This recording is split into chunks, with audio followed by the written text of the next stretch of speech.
네, 교육부가 이번 주 내내 교권 보호를 위한 의견 수렴을 진행하고 있는데요. 오늘 오전에는 국가교육위원회가 공동 주최하는 토론회를 열었습니다. 자, 이 현장에서 어떤 의견이 나왔는지 취재기자 연결해서 직접 들어보도록 하겠습니다. 자, 황대훈 기자, 토론회 모두 끝이 났습니까?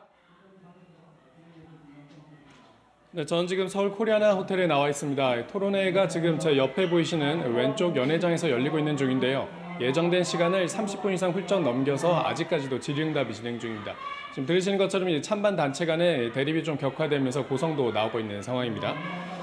토론회 첫 번째 발제를 맡은 국회 입법조사처의 이덕난 연구관은 학생 인권 조례가 2011년 체벌 금지를 이끌어내는 등 학생 인권을 증진시키는 데 역할을 했다면서도 학생의 권리만을 서술하고 있어 학교에서 어떤 행동을 해도 교사가 제지하지 못한다는 왜곡된 인식을 형성했다고 지적했습니다.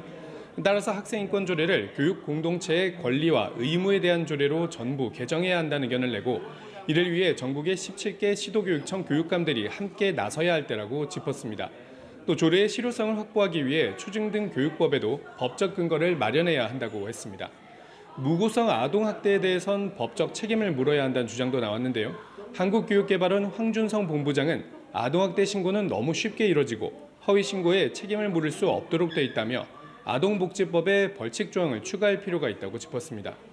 특히 정당한 교육활동에 대한 무고는 가중처벌하는 제도를 도입해야 한다며 법에서 금지하겠다고 명시한 것 외에는 모두 정당한 교육활동으로 보는 네거티브식 입법 방법을 활용해야 한다고 주장했습니다. 악성 민원인에 대한 제재 조치의 필요성도 언급됐습니다. 울산교육청의 지산 교권전담 변호사는 교육활동 침해를 한 보호자에게 학교가 특별교육을 할 수 있도록 하고 거부하면 과태료를 부과할 수 있도록 교원지휘법을 개정해야 한다고 했습니다. 교육부는 이달 말에 내놓을 교권보호 대책을 위해 이번 주 내내 간담회와 토론회를 열며 의견 수렴에 집중하는 모습인데요. 현장에선 핵심 쟁점으로 떠오른 학생인권 조례를 놓고 찬반단체 대립도 이어지고 있습니다.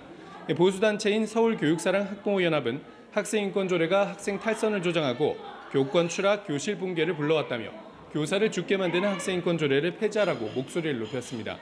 이에 맞서 진보단체인 청소년 시민전국행동은 교육부가 정권 입맛대로 선택적 의견 수렴을 하고 있다며 학생 인권 사냥보다 교사에게 충분한 지원을 요구했습니다. 두 단체는 이 토론회에서 원하지 않는 상황이 벌어질 때마다 야유를 쏟아냈는데요. 특히 보수단체 측에서 토론회에 나온 패널에게 소속 집단을 밝히라고 요구하고 교사는 노동자가 아니라며 고성을 지르면서 토론회의 진행에 잠시 차질을 빚기도 했습니다. 지금까지 서울 코리아나 호텔에서 전해드렸습니다.